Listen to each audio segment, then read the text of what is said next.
match bon domination premier mi-temps moom domination 100% pour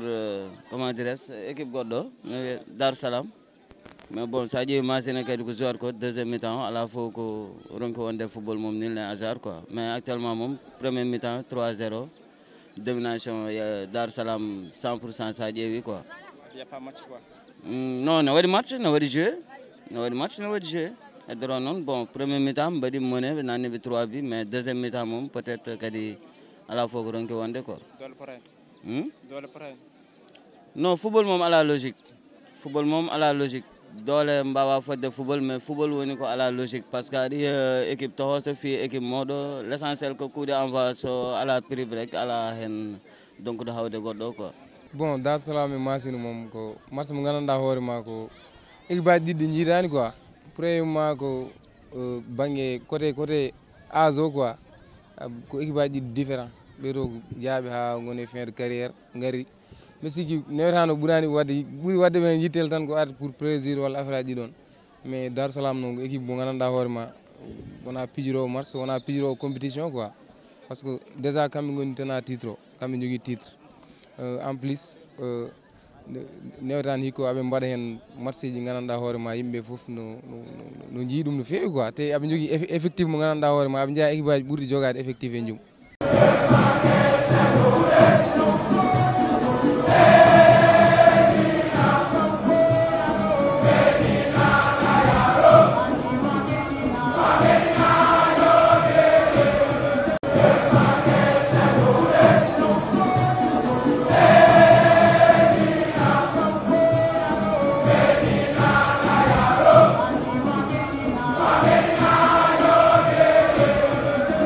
Yeah.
Bismillahirrahmanirrahim. Alhamdulillahi rabbil alamin.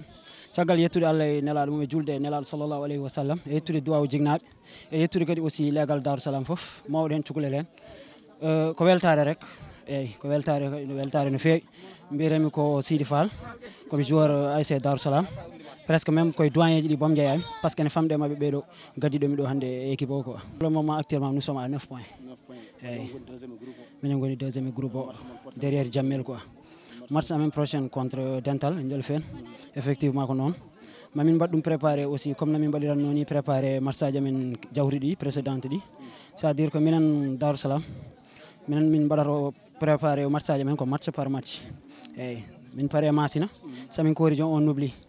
min jejjiri ɗum par ce que min préparé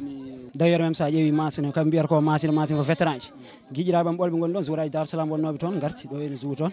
donc ɗum tan wiide kadi aussi football tous les équipes se valent te aussi compétition ala équipe tokos en jiiɗo ene kay équipe aji mawɗi piyama ɗo hen d'ailleurs même bom la parfait exemple ASC Darou Salam ko champion zonal ayi équipe ASC Jammel kamɓe pi amen ɗo ene match de poule. O wiyete ko Sidi Satigi Sow capitaine ASC Masina 10 jours quoi.